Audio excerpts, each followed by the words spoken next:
किताब मुकद्दस में से कुज़ात के 10वें बाब की तिलावत। और अबीमल के बाद तोला बिन फूवे बिन दूदू जो इश्कार के कबीले का सरदार था, इसराइलियों की हमायत करने को उठा। वो इफ्राइम के कोस्तानी मुल्क में सिम्मीर में रहता था। वो 23 वर्ष इसराइलियों का काजी रहा और मर गया और सिम्मीर में दफन हुआ। इसके बाद जलादी यार उठा और वो 22 वर्ष इसराइलियों का काजी रहा।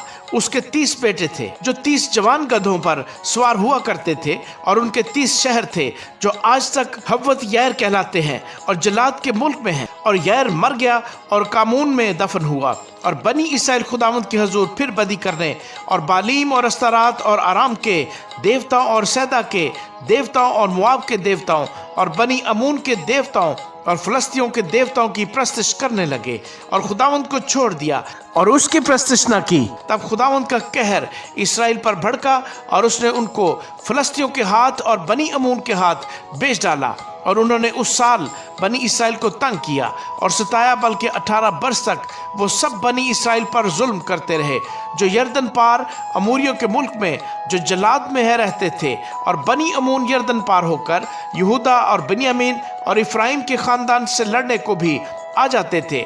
बस इसराइली बहुत तंग आ गए और बनी इसराइल खुदावंद से फरियाद करके कहने लगे, हमने तेरा गुनाह किया कि अपने खुदा को छोड़ा और बालीम की प्रस्तश की। और खुदा ने बनी इसराइल से कहा, क्या मैंने तुमको मिस्रियों और अमूरियों और बनी अमून और फलस्तियों के हाथ से रहाई नहीं दी? और सैदानियों और अमालिकियों और माऊनियों ने भी तुमको सताया और तुमने मुझसे फरियाद की और मैंने तुमको उनके हाथ से छुड़ाया। तो अभी तुमने मुझे छोड़कर और माबूदों की प्रस्तश की, सो अब मैं तुमको रिहाई नहीं दूंगा। तुम जाकर उन देवताओं से जिनको तुमने इख्तियार किया है फरियाद करो, वही तुम्हारी मुसीबत के वक्त तुमको छुड़ाएं।